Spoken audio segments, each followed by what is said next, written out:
ไฟคือบุกเกิด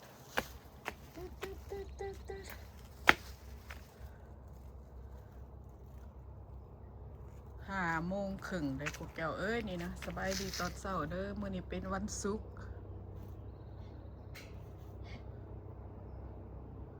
วันที่เท่าไรมื้อนี้24เลยเด้นี่นะข่อยมาหลังบ้านข่อยมาจอบเบิ่งหมาข่อยเมื่อคืนนี่ฝนตกก่อนสิออกไปเฮ็ดเวียกดิขอกหมาข่อยเฮ็ดขอกให้เพิ่นใหม่มาเมียนอยู่หลังบ้านตะกี้หันนอนอยู่ข้างบ้านขอกมันบ่ใหญ่ปานใดตอนนี้มันถือโตอีหยังมากัดขอกก็เลยซื้อขอกมาเฮ็ดให้เพิ่นใหม่นี่ดิยนต์คันนะ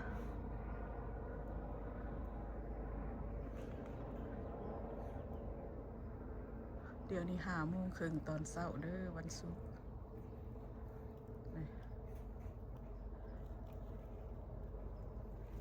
ดิ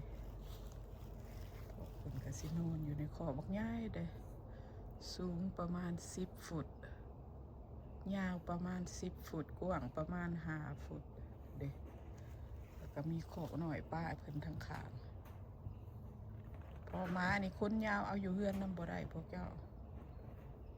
กลางเว้นก็ต้องอยู่ในคอกแบบซี่บัดเจ้าของมาแต่การก็ปล่อยออกประมาณ3 โมงแรงเนาะคันเขาไปนอนก็ต้องอัดคอกเพิ่นเมียนพอบ่อยากให้เพิ่นแลนไปสู่ที่ย่านโตนำมากัดอีกเด้เจ้าหน่อยพัวข่อยตื่นมาเพิ่นก็มาเกลือซะก่อน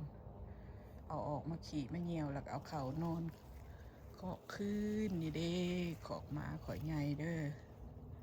อย่างเข้าไปล้มเอาบ่ต้องอันนั้นย่างเข้าไปวิดหัวเฮามืดตื้ออยู่พวกเจ้าเด้ค่อยสิมาเก็บหมากใหม่นี่หมากอีหยังอะไร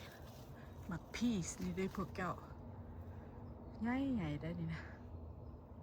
เอาประมาณใหญ่หลายข่อยนี่ก็เป็นบ้าโอ้ยฝ้าวเก็บก่อนสิขับรถไปการจะรอบ่ทันขี่ไปก็30 นาทีพุ่นได้ขับรถต่ำอีหยังกันอุบิเหตุนำทางก็เลทไปกลางคืนตอนเช้าโอเคเก็บหมากใหม่ก่อนเด้อบ่ดีเด้อกินหมากอันนี้กินยามดิบปะสิมันเป็นตะกินก่อนกินซุปหมากพีชอันนี้นะอันแนวนี้แนวเกี้ยงแนวบ่เป็นคนกินสำนี่นะกินสมเนี่ยพอดีกินนี่ยามไหนเงานอนแล้วก็จับกินเห็ดเวียงน้ำกินน้ำเด้อข่อยนะนี่เห็ดเวียงสบายอยู่ดกเด้อข่อยกินจนสิเบิดเลยแหละทุกปีหันข่อยบ่กินปานใดปลามันสุกเลยบ่มีผู้กินหล่นทีมจนเบิดมาสิเก็บก่อนบัดนี้โอเคแก่ร้ายกันบ่แซ่บเก็บไปเผื่อหมูนำสิได้มันกรอบเด้อกินคือมะม่วงโซบ้านเฮาแต่บ่สมปานมะม่วงโซเด้อุ้ยขอเหลือเอาต้นไม้ใหญ่ๆเลยหลายคูปี้แห้งหลายอันนี้เพิ่นตัดงานลุมมันทิ่มหลายละเมี่ยนก็บ่ได้กินพวกเจ้าเอ้ยบ่มีไผกินน้ำข่อยลูกข่อยแรงแห้งแหละสะละส่งลูกข่อยอยู่เฮือนนี่เก็บแล้วไปจ้ำกินแจวพริกเกลือใส่น้ำตาลหน่อยหนึ่งเถื่อก็ใส่โอ้ยเกือบข่อยล่มเห็นบ่เนี่ยมันจะเป็นว่าซี่มันกรอบกินเลยแซ่บมันบริสุทธิ์กินพออันนั้นยามเห็ดเวียกนะพอบอมีแนวกินบางหลายเติบแล้วได้ขอกินเก็บไปบักหลายถุงเลยมาเบิ่งเลยพี่นะ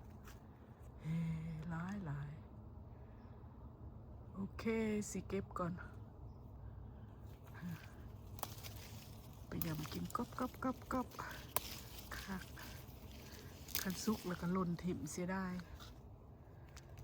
ซุกแล้วมันบ่อยแซ่บมันหวานอยู่แต่มันเป็นเนี่ยไดบุเอเล่นะเป็นจาง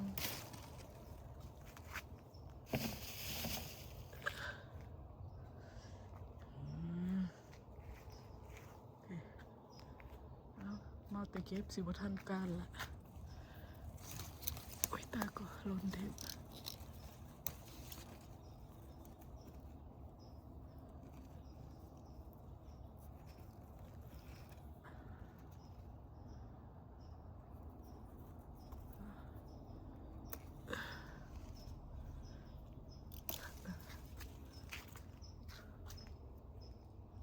ลายตาเด้อพวกเจ้า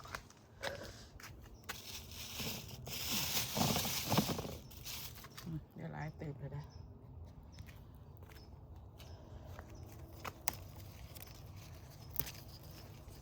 เก็บ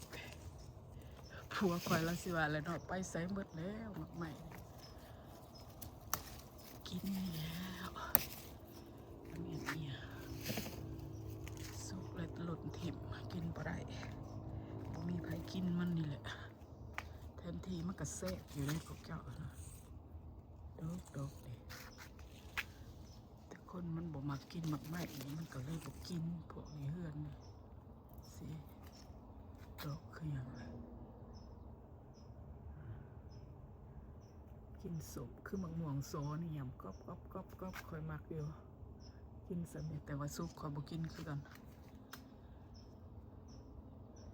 นี่เก็บเอา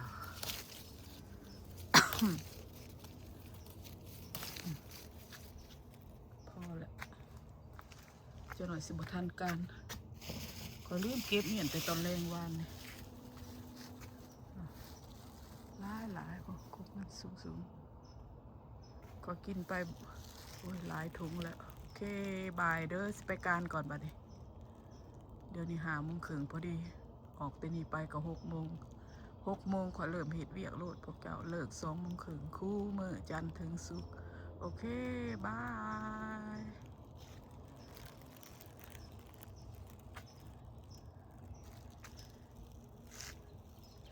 ออกมาก่อนมาเฮ็ดนอนเฝ้ามะฮุง ต้นมะฮุง2 อันนี่เลยขอกใหญ่ๆเด้อดีนะ